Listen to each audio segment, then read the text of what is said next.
Mari bersama kita perkatakan Mazmur 91. Dalam lindungan Allah. Orang yang duduk dalam lindungan yang maha tinggi dan bermalam dalam naungan yang maha kuasa akan berkata kepada Tuhan, tempat perlindunganku dan kubu pertahananku, Allahku yang kupercayai. Sungguh dialah yang akan melepaskan engkau dari jerat penangkap burung, dari penyakit sampar yang busuk. Dengan kepaknya ia akan menudungi engkau, di bawah sayapnya engkau akan berlindung. Kesetiaannya ialah perisai dan pagar tembok. Engkau tidak usah takut terhadap kedahsyatan malam, terhadap panah yang terbang di waktu siang, terhadap penyakit sampar yang akan berjalan di dalam gelap, terhadap penyakit menular yang mengamuk di waktu petang. Walau 1.000 orang rebah di sisimu dan 10.000 di sebelah kananmu, tapi itu tidak akan menimpamu. Engkau hanya menontonnya dengan matamu sendiri dan melihat pembalasan terhadap orang-orang fasik. Sebab Tuhan ialah tempat perlindunganmu, yang maha tinggi telah kau buat tempat perteduhanmu. Malapetaka tidak akan menimpa kamu, dan tulah tidak akan mendekat kepada kemahmu. Sebab malaikat-malaikatnya akan diperintahkannya kepadamu untuk menjaga engkau di segala jalanmu. Mereka akan menatang engkau di atas tangannya, supaya kakimu tidak terantuk kepada batu. Singa dan ular tedung akan kau langkahi. Engkau akan menginjak anak singa dan ular naga.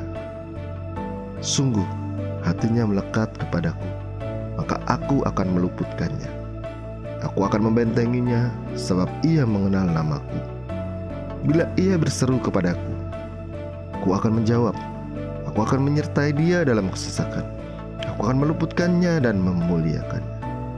Dengan panjang umur akan kukenyangkan dia, dan akan kuperlihatkan kepadanya keselamatan daripadaku. Mari Bapak Ibu Saudaraku, saya undang untuk bangkit berdiri bersama-sama. Kita akan mendeklarasikan arti Pentakosta ketiga dengan penuh gairah. Amin. Mari kita sama-sama deklarasikan Pentakosta ketiga.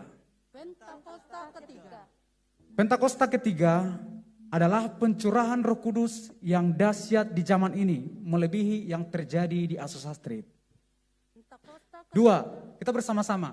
Pentakosta ketiga akan mengakibatkan penuaian jiwa yang terbesar dan yang terakhir sebelum Tuhan Yesus datang kembali. 3, Pentakosta ketiga akan membangkitkan generasi Yeremia, yaitu anak-anak muda yang dipenuhi Roh Kudus, cinta mati-matian kepada Tuhan Yesus, tidak kompromi terhadap dosa, dan akan bergerak untuk memenangkan jiwa. 4, Pentakosta ketiga lahir di Indonesia dan bergerak ke bangsa-bangsa. Gerakan ini dari timur ke barat dan akan kembali ke Yerusalem. 5, Pentakosta ketiga akan memberikan kuasa untuk menyelesaikan amanat agung, dan setelah itu Tuhan Yesus datang.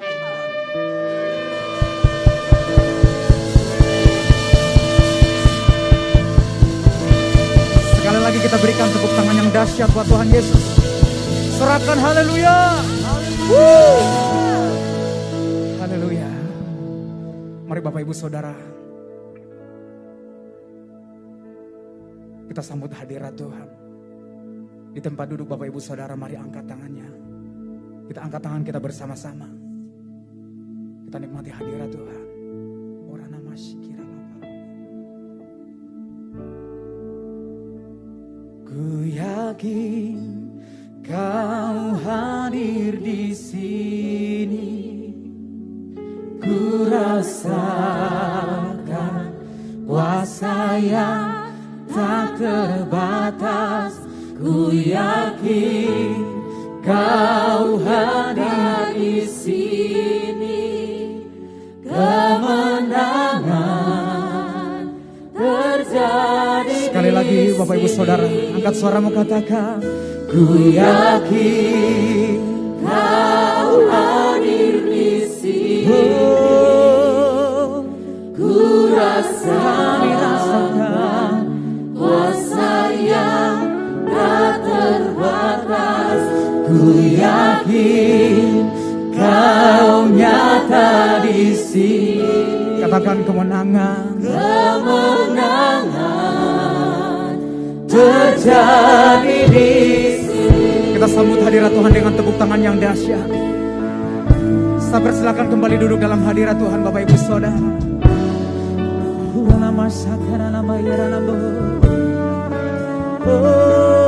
Oh, haleluya. Mari sama-sama angkat suaramu, katakan, ku menyembah dalam kudus hadiratmu. Hampiri tata kasih karuniamu Bapa. kekuatanku Tuhan, Kekuatanku hanya dalam hadiratmu, Yesusku. Hanya Kaulah segalanya. oh sama-sama angkat suaramu, katakan, Ku yakin Kau hadir di sini. ku rasakan, Kuasa yang tak terbatas. Ku yakin Kau nyata di sini. Kemenangan terjadi sekali lagi, di sini. angkat suaramu, katakan,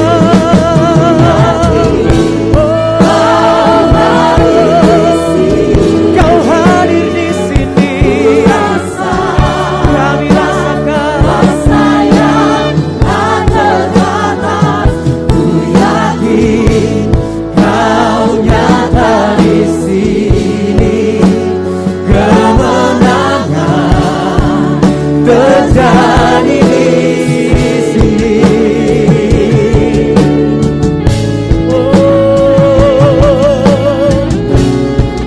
sebab kami percaya di tempat ini Tuhan ada kemenangan, ada kesembuhan terjadi di dalam nama Yesus.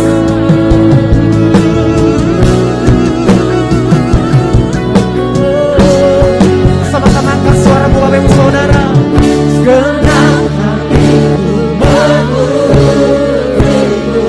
Sungguh besar, Sungguh besar Kau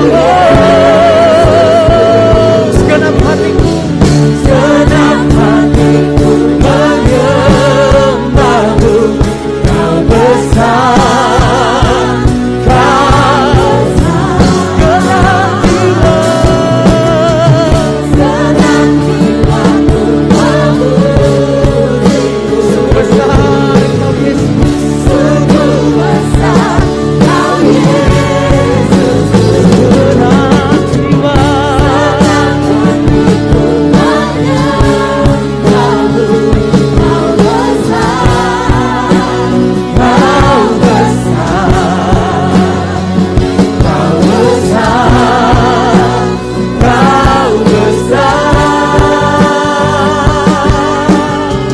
angkat tanganmu, katakan, Ku yakin Kau hadir di sini. kami rasakan Tuhan. Ku rasa kuasa yang tak terbatas. Ku yakin Kau nyata di sini. Kemenangan terjadi di sini. Ku yakin Kau hadir di sini. Ku rasakan kuasa yang tak terbatas. Ku yakin Kau nyata di sini. Kemenangan terjadi.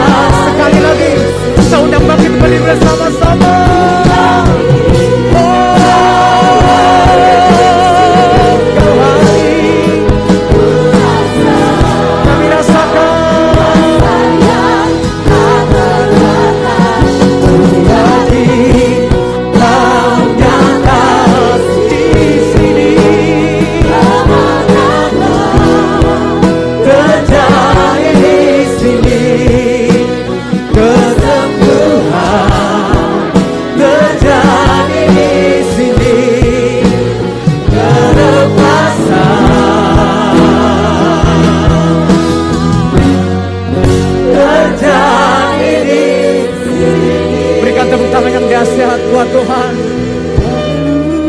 Mari angkat suaramu semuanya.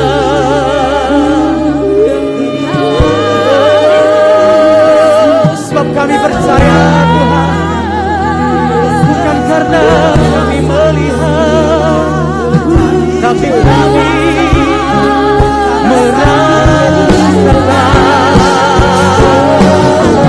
kehadiran di tengah kami.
Puji nama Tuhan.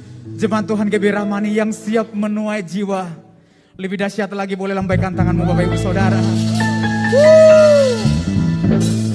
Mari bersama-sama kita bertepuk tangan, kamu.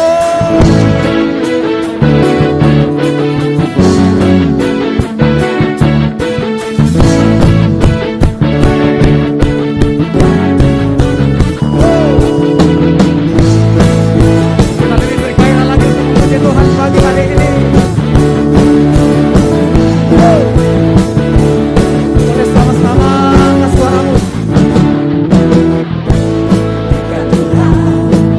Memulihkan keadaan Sion.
Dengan tepuk tangan yang luar biasa kita memuji Tuhan, amin. Semua berjalan. Ya. Saya percaya jemaat Tuhan GBI Ramani masih bisa lebih lagi dari ini. Katakan, yang menabur. Come on.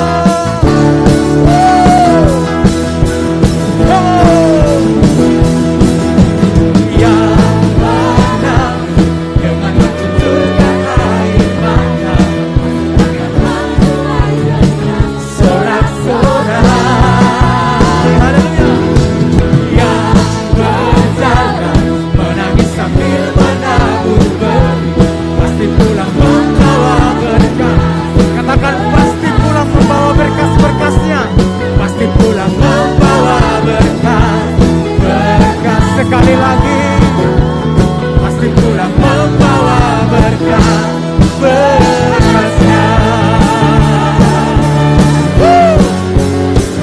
Haleluya. Boleh angkat tangan Bapak Ibu Saudara, come on.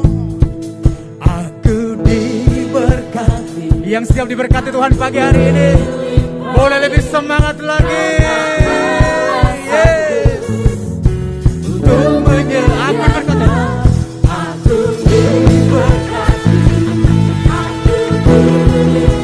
Karena Allah sanggup. Tuhan baik. Semuanya menari buat Tuhan.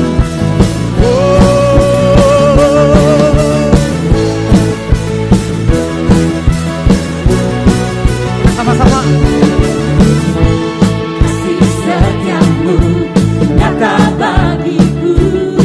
Kebajikan, hikmat kebajikan tersedia bagiku. Katakan sebab Allah sanggup dan anugerahnya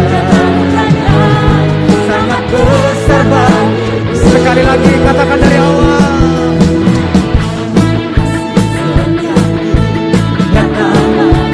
Oh, hikmat kebajikan sedia bagiku. Katakan sebab Allah limpahkan segalanya dan anugerahnya sangat besar. Siap-siap buat Tuhan dulu.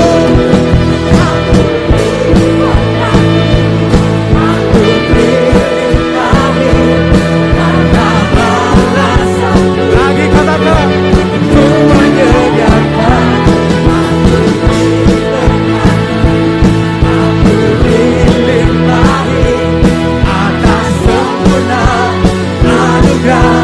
Tuhan bagiku. Yang siap diberkati Tuhan pagi hari ini, kita serahkan. Haleluya.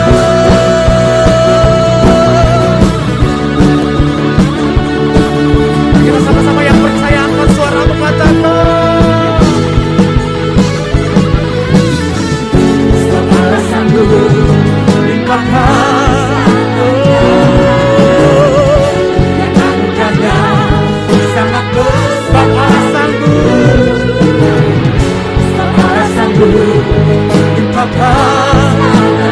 Dan anugerahnya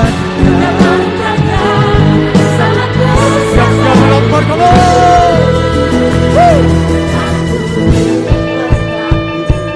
Aku dilimpahi karena Allah sanggup untuk menyediakan.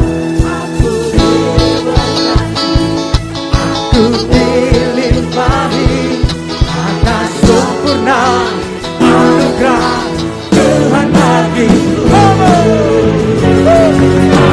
diberkati, aku dilimpahi karena Allah sanggup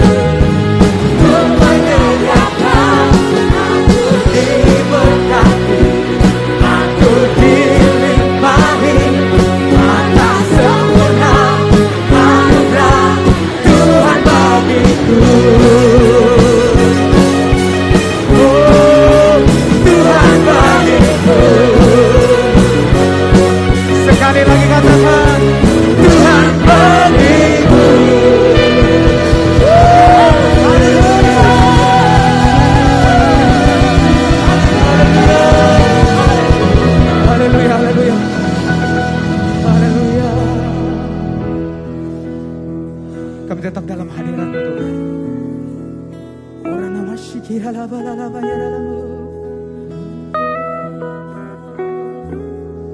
Ora nama kira la ba la la ba la la ba la la ba la la ba la la ba. Amin Tuhan. Betapa hatiku. Mari buka hatimu. Berterima kasih Yesus. Amin. Kau mengasihiku, Kau memilih. Sekali lagi katakan, betapa hatiku. Betapa hatiku. Mari kita buka hati benar-benar di hadapan Tuhan. Berterima kasih Oh, Yesus. Kau mengasihiku, Yesus. Kau memilikiku. Mari angkat suaramu, hanya ini Tuhan.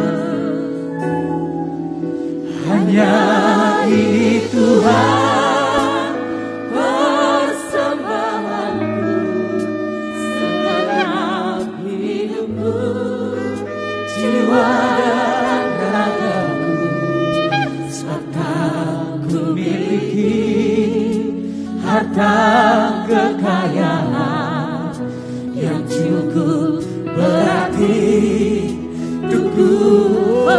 Hanya ini, hanya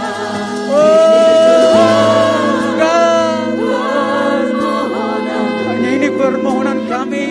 terimalah Tuhan persembahan hidupku sebagai Haleluya. Boleh sama-sama kembali angkat suaramu, Bapak Ibu Saudara, katakan hanya ini.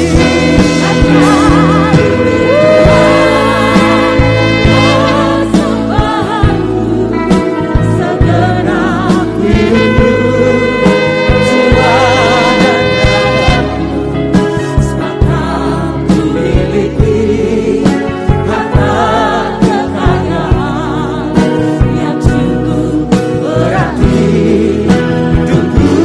Persembahkan hanya ini Tuhan.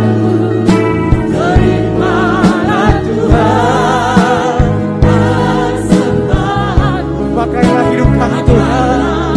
hidupku sebagai anakmu setulus.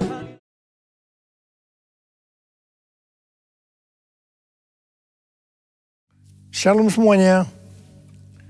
Pada waktu Tuhan Yesus ditanya oleh murid-muridnya tentang kedatangannya dan tanda kesudahan dunia ini, Tuhan Yesus menjawab dalam Lukas 21 ayat 11 bahwa salah satunya adalah penyakit sampar. Sampar dapat diartikan sebagai pandemi.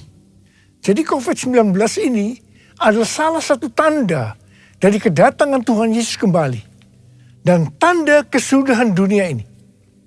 Selain itu, Tuhan Yesus menjawab dari Matius 24 ayat 14 yang berkata, dan Injil kerajaan ini akan diberitakan di seluruh dunia menjadi kesaksian bagi semua bangsa. Sesudah itu barulah tiba kesudahannya. Tuhan Yesus pasti datang kembali. Yang percaya katakan amin.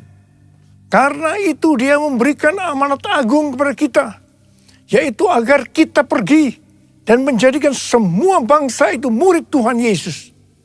Hal ini juga berarti agar terjadi penuaian jiwa besar-besaran sebelum Tuhan Yesus datang kembali. Sekarang kita akan melihat bagaimana proses untuk menyelesaikan amanat agung atau proses penuaian jiwa yang terbesar dan yang terakhir sebelum Tuhan Yesus datang kembali. Untuk menyelesaikan amanat agung tidak bisa dengan kekuatan sendiri. Karena itu pesan terakhir Tuhan Yesus sebelum naik ke sorga kepada murid-muridnya, yang juga berarti kepada kita semua. Dalam Kisah Para Rasul 1:8, tetapi kamu akan menerima kuasa kalau Roh Kudus turun ke atas kamu, Dan kamu akan menjadi saksiku di Yerusalem dan di seluruh Yudea dan Samaria dan sampai ke ujung bumi. Jadi untuk menyelesaikan amanat agung, kita harus menerima kuasa dari Roh Kudus yang turun ke atas kita. Setelah itu dengan disaksikan para muridnya, Tuhan Yesus naik ke sorga. Setelah Tuhan Yesus naik ke sorga, 120 murid Tuhan Yesus berkumpul di kamar loteng Yerusalem. Mereka melakukan ini karena Tuhan Yesus memerintahkan agar mereka tidak meninggalkan kota Yerusalem sebelum diperlengkapi dengan kekuasaan dari tempat tinggi. Tuhan Yesus berkata, sebab Yohanes membaptis dengan air, tetapi tidak lama lagi kamu akan dibaptis dengan Roh Kudus. Apa yang dilakukan 120 murid di kamar loteng? Alkitab berkata bahwa mereka semua bertekun dengan sehati dalam doa bersama-sama. Artinya mereka berdoa, memuji dan menyembah Tuhan dalam unity siang dan malam. Ini adalah prinsip restorasi Pondok Daud. Ini adalah prinsip menara doa. Setelah 10 hari mereka melakukan hal itu, maka pada hari raya Pentakosta, tiba-tiba turunlah dari langit suatu bunyi seperti tiupan angin keras yang memenuhi seluruh rumah di mana mereka duduk. Dan tampaklah lidah-lidah seperti nyala api yang bertebaran dan hinggap kepada mereka masing-masing. Maka penuhlah mereka dengan Roh Kudus. Lalu mereka mulai berkata-kata dalam bahasa-bahasa lain seperti yang diberikan oleh Roh itu kepada mereka untuk mengatakannya. Itu adalah bahasa roh. Jadi tanda awal orang yang dibaptis dengan Roh Kudus adalah mereka akan berbahasa roh. Apa yang terjadi setelah murid-murid Tuhan Yesus dipenuhi dengan Roh Kudus? Hal yang pertama, Petrus berkhotbah sekitar 5 menit. Dan kira-kira 3.000 orang bertobat dan dibaptis. Wow. Petrus berkhotbah dengan kuasa Roh Kudus. Pada zaman itu, populasi penduduk dunia sekitar 255 juta orang. Sekarang penduduk dunia sekitar 7,8 miliar. Jadi 3.000 orang yang bertobat dan dibaptis pada waktu itu setara dengan sekitar 91.000 orang pada saat ini. Saya percaya hal ini juga bisa terjadi saat ini. Hal yang kedua, setelah murid-murid Tuhan Yesus dipenuhi dengan Roh Kudus, mereka dipakai untuk menyatakan tanda-tanda dan mujizat sehingga banyak orang yang bertobat. Petrus dan Yohanes menyembuhkan orang lumpuh sejak lahir. Bayangan Petrus bisa menyembuhkan orang sakit. Sapu tangan atau kain yang pernah dipakai Paulus, jika diletakkan pada orang sakit atau dirasuk setan, maka orang itu akan sembuh. Dalam Markus 16 ayat 15 dan 18, Tuhan Yesus berkata bahwa kalau kita pergi untuk memberitakan Injil, maka tanda-tanda dan mujizat akan menyertai kita. Sejak tahun 2006, saya diperintahkan oleh Tuhan untuk mengadakan kebaktian kesembuhan ilahi. Selama 13 tahun, saya sudah mengadakan 318 kali kebaktian kesembuhan ilahi. Setiap kali saya berkhotbah, pasti saya memberitakan Injil. Tanda-tanda dan mujizat terjadi. Saya diizinkan Tuhan untuk melihat dan mengalami mujizat seperti yang dilakukan oleh Tuhan Yesus 2000 tahun yang lalu. Hal yang ketiga, setelah murid-murid Tuhan Yesus dipenuhi dengan Roh Kudus, maka cara hidup mereka berubah. Sehingga banyak orang yang bertobat. Yang pertama, mereka bertekun dalam pengajaran rasul-rasul dan dalam persekutuan. Ini bisa diartikan mereka suka membaca Alkitab. Mazmur 119 ayat 105 berkata, "Firman-Mu adalah pelita bagi kakiku dan terang bagi jalanku."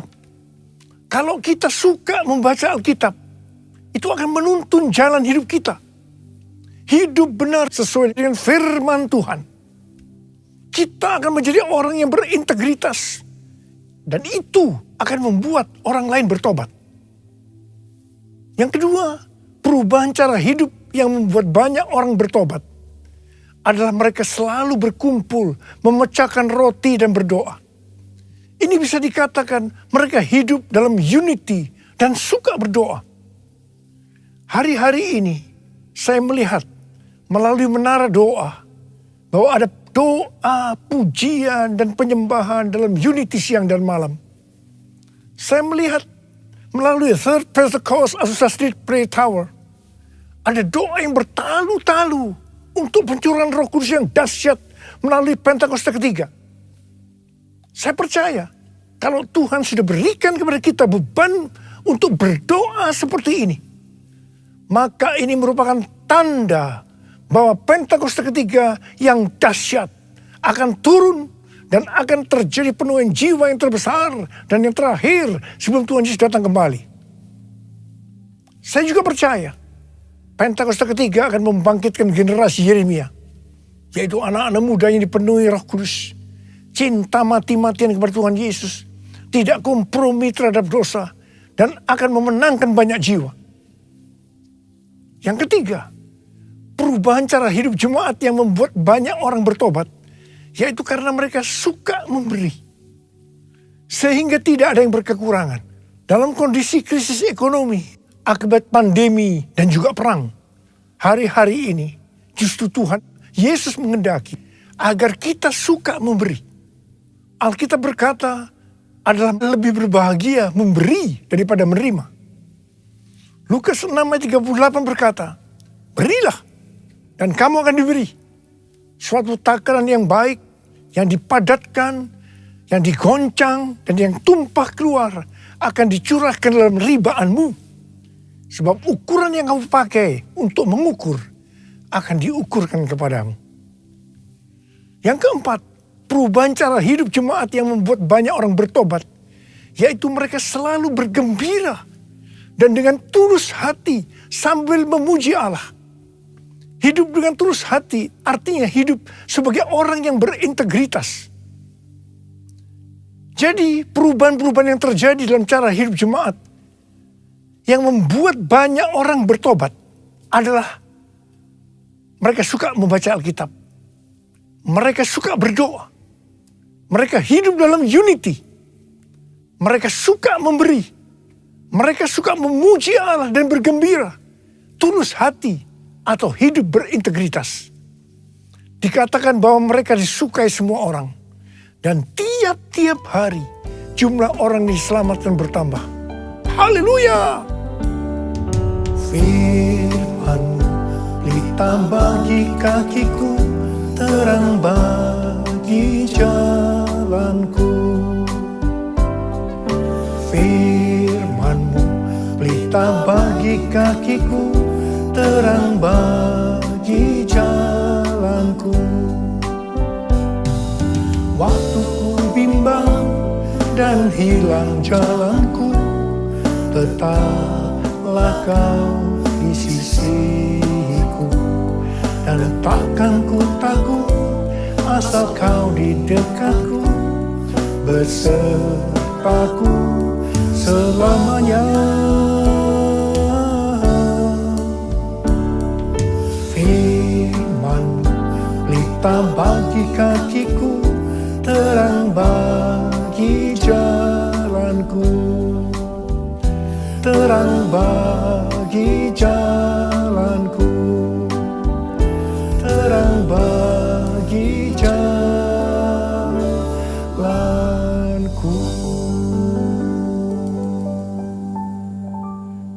Saya percaya mereka menganggap bahwa pola penuaian jiwa hanya seperti itu. Mereka sebagai orang-orang percaya hidup dalam zona nyaman.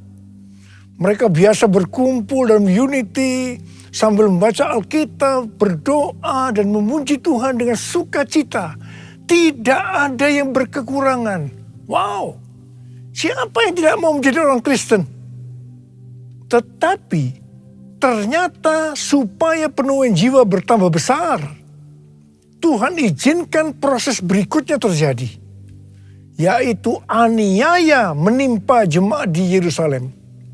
Selain rasul-rasul, maka mereka harus lari meninggalkan Yerusalem. Mereka pergi ke Yudea dan Samaria sambil memberitakan Injil. Jadi kalau tadinya penuaian jiwa hanya terjadi di Yerusalem saja, sekarang menyebar ke seluruh Yudea dan Samaria. Dan pola penuaian jiwa yang seperti ini masih terjadi sampai hari ini. Catatan sejarah gereja selama berabad-abad menunjukkan bahwa semakin gereja ditekan, justru Injil semakin menyebar dan diberitakan kemana-mana. Karena itu Tuhan izinkan hari-hari ini penderitaan, aniaya itu terjadi di antara orang-orang percaya. Supaya terjadi penuaian jiwa yang lebih besar. Saya percaya melalui masa pandemi COVID-19 yang membuat kita tidak nyaman. Banyak mengalami tekanan-tekanan. Ada yang mengalami sakit, bahkan ada yang meninggal. Tetapi justru ini akan mempersiapkan penuaian jiwa yang terbesar dan yang terakhir dalam era Pentakosta ketiga ini sebelum Tuhan Yesus datang kembali. Ternyata pola penuaian yang terjadi di atas belum menyelesaikan rencana Tuhan. Karena selain penuaian jiwa harus terjadi di Yerusalem, di seluruh Yudea dan Samaria, tetapi juga harus sampai ke ujung bumi. Tuhan mempunyai cara untuk membuat penuaian jiwa itu sampai ke ujung bumi. Yaitu dengan terjadinya perubahan paradigma dalam pelayanan. Selama ini pengertian tentang keselamatan hanya untuk orang-orang Yahudi saja. Tetapi melalui peristiwa Kornelius, di mana Petrus diutus oleh Tuhan untuk mendatangi Kornelius yang bukan orang Yahudi, untuk memberitakan jalan keselamatan. Akhirnya mereka mengerti bahwa ternyata keselamatan bukan hanya untuk orang-orang Yahudi saja, tetapi untuk semua bangsa. Dan ini mengakibatkan terjadinya penuaian jiwa besar-besaran. Haleluya! Jadi mereka tidak hanya mengabarkan Injil di Yerusalem, Yudea dan Samaria saja. Tetapi sekarang mereka termasuk kita juga pergi ke seluruh dunia. Proses perubahan paradigma dalam pelayanan ini tidak mudah. Petrus harus diyakinkan oleh Tuhan. Kalau Tuhan berkata halal, jangan kamu berkata haram. Orang-orang yang bukan Yahudi adalah haram di mata orang Yahudi. Proses itu masih terus berlanjut untuk memberikan pengertian kepada orang-orang Yahudi, golongan bersunat dan juga orang-orang Farisi yang sudah bertobat. Di mana mereka berpendapat bahwa orang yang bukan Yahudi yang percaya kepada Tuhan Yesus harus disunat dan diwajibkan mengikuti hukum-hukum Musa. Tetapi melalui sidang di Yerusalem, akhirnya mereka mengerti dan bisa menerima bahwa keselamatan bukan hanya untuk orang-orang Yahudi saja, tetapi untuk semua bangsa. Katakan amin. Dengarlah doaku, ya Tuhan doaku, biar semua suku bangsa datang menyembahmu.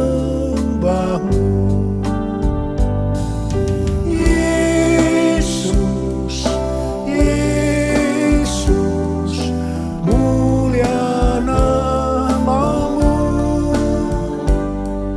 Yesus, Yesus, mulia namamu. Mulia namamu. Mulia namamu.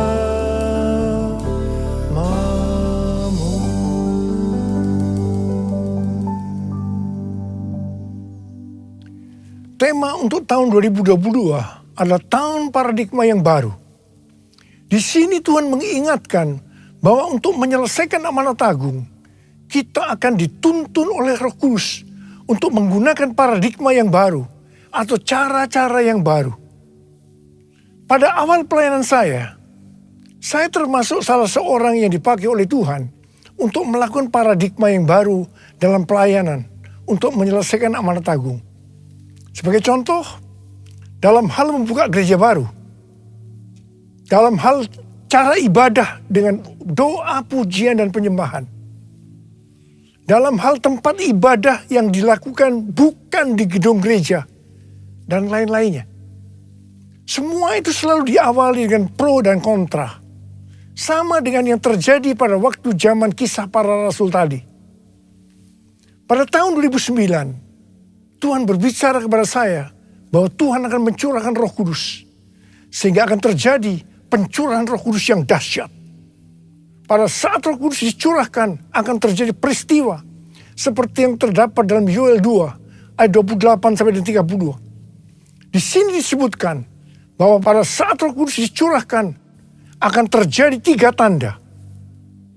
Tanda pertama sesuai dengan Yoel 2 ayat 28 dan 29 bahwa anak-anak, pemuda, dan orang tua akan dipakai oleh Tuhan secara luar biasa.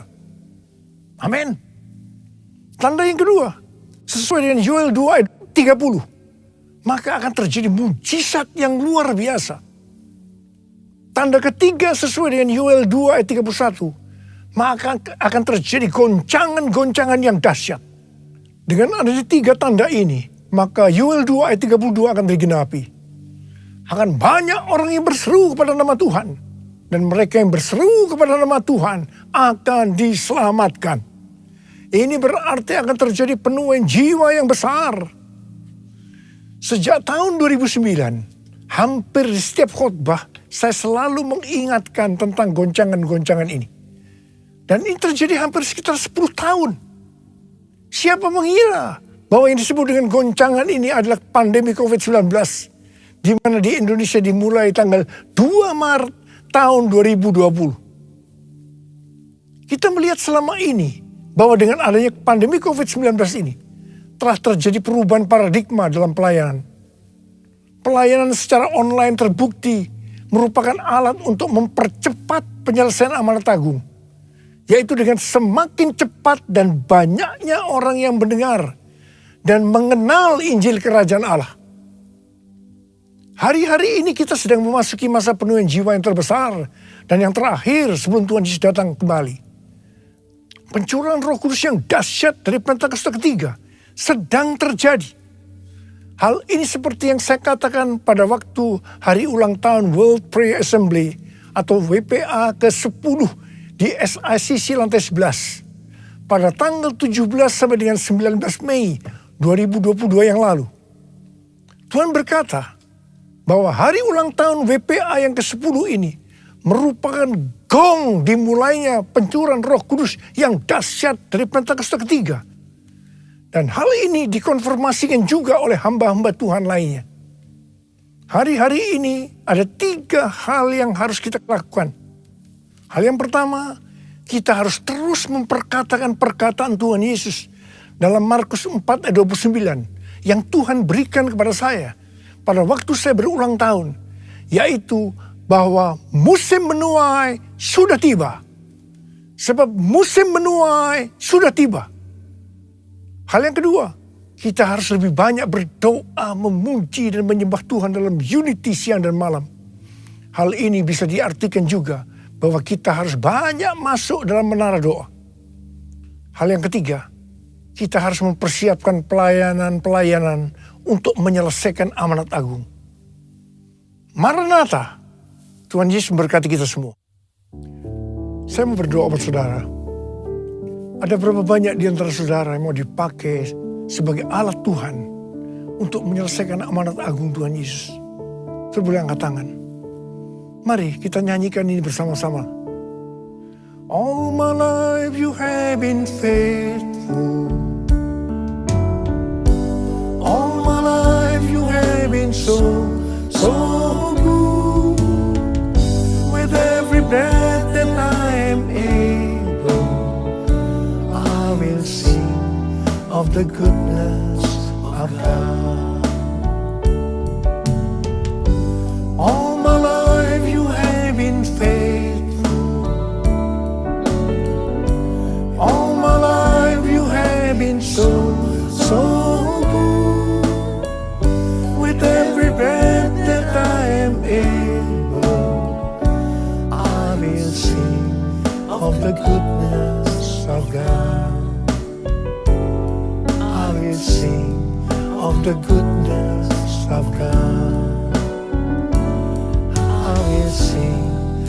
the goodness of God. Mari kita berbahasa roh. Sembah Tuhan Yesus, sembah Tuhan Yesus. Berbahasa roh, berbahasa roh.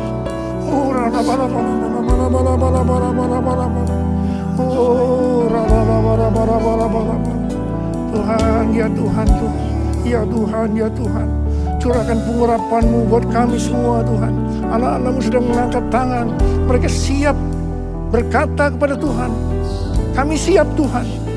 Kami siap dipakai oleh Tuhan menjadi alat untuk menyelesaikan amanat agung Tuhan Yesus. Terima pengurapan Tuhan saja. Terima, terima, terima, terima, terima, terima, terima, terima, terima, terima. Dalam nama Yesus. Amin.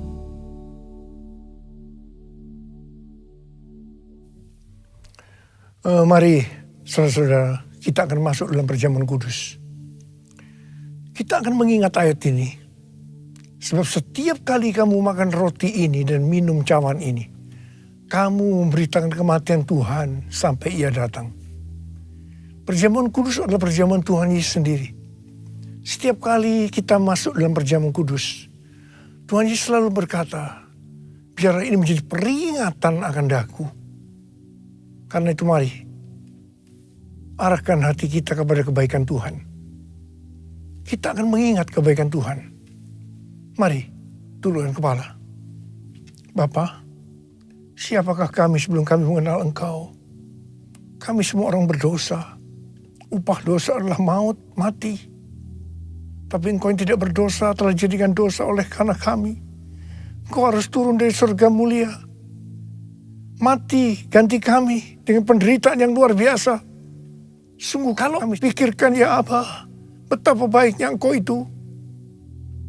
Kau jadikan kami sebagai anak-anak-Mu. Engkau tuntun, Engkau bela, Engkau lindungi, Engkau berkati. Engkau sembuhkan kami. Engkau juga mengajar kami, menghajar kami. Kalau kami hidup tidak benar di hadapan-Mu, ya Tuhan. Itu Engkau, ya Abah. Itu Engkau, ya Abah. Saudara, Tuhan akan memberkati kita semua melalui perjamuan kudus. Tapi Tuhan mau kita makan dan minum dengan cara yang benar. Karena itu masing-masing sekarang introspeksi. Lihat keadaan diri masing-masing. Jangan menyimpan dosa. Kalau ada dosa yang Tuhan ingatkan, kita langsung minta ampun. Minta ampun pada Tuhan. Minta ampun. Ampuni saya Tuhan. Ampuni saya Tuhan. Ampuni, ampuni, ampuni saya Tuhan. Kau lihat anak-anak-Mu Tuhan yang sedang meminta ampun kepadamu. Bapa, ampuni kami. Ampuni. Layakkan kami untuk masuk dalam perjamuan kudus. Berkati kami. Berkati anak-anak-Mu Tuhan. Makasih. Kami akan masuk dalam perjamuan kudus dengan hati yang penuh ucapan syukur. Dalam nama Yesus kami berdoa. Amin. Mari. Sekarang angkat roti di tangan kanan kita tinggi-tinggi. Sebab apa yang telah kuteruskan kepadamu telah aku terima dari Tuhan. Yaitu bahwa Tuhan Yesus pada malam waktu Ia diserahkan mengambil roti. Dan sesudah itu Ia mengucap syukur atasnya. Ia memecah-mecahkannya dan berkata, inilah tubuhku yang diserahkan bagi kamu. Perbuatlah ini menjadi peringatan akan aku. Saudara kasih Tuhan, bukankah roti yang kita pecah-pecahkan ini adalah persekutuan kita dengan tubuh Kristus? Mari kita makan dalam nama Yesus.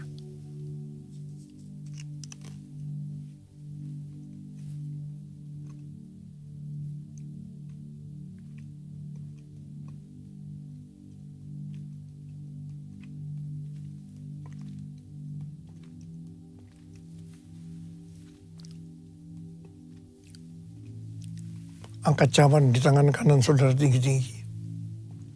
Demikian juga yang mengambil cawan sudah makan lalu berkata, cawan ini adalah perjanjian baru yang dimeteraikan oleh darahku. Perbuatlah ini setiap kali kamu meminumnya menjadi peringatan akan aku. Saudara kasih Tuhan, bukankah cawan pengucapan syukur yang atasnya kita ucapkan syukur adalah persekutuan kita dengan darah Yesus. Mari kita minum dalam nama Yesus.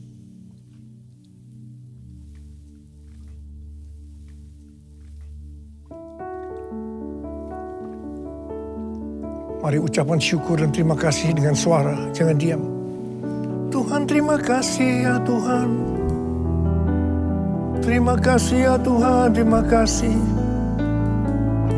Oh, terima kasih. Engkau baik Tuhan. Engkau baik Tuhan. Engkau baik. Engkau baik ya Tuhan, Engkau baik. Kau lihat anak-anak-Mu, mereka yang membutuhkan kesembuhan Tuhan. Mereka membutuhkan mujizat Tuhan. Ya Tuhan, Kau melihat tangan-tangan mereka yang terangkat. Siapa yang membutuhkan kesembuhan? Siapa yang membutuhkan mujizat Tuhan? Angkat tangan saudara. Terima kesembuhan, terima mujizat Tuhan, terima. Bapa, terima kasih Bapa, terima kasih Bapa, terima kasih Bapa, terima kasih. Oh Tuhan, Engkau baik dalam hidup kami. Engkau selalu baik buat hamba-Mu. Engkau selalu baik buat kami semua. Terima kasih Abah. Terima kasih. All my life you have been faithful. All my life you have been so good. With every breath that I am able, I will sing of the goodness of God. All my life you have been faithful. All my life you have been so good.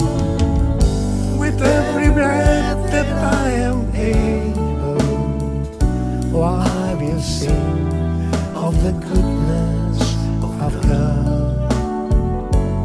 I will sing of the goodness of God. I will sing of the goodness of God.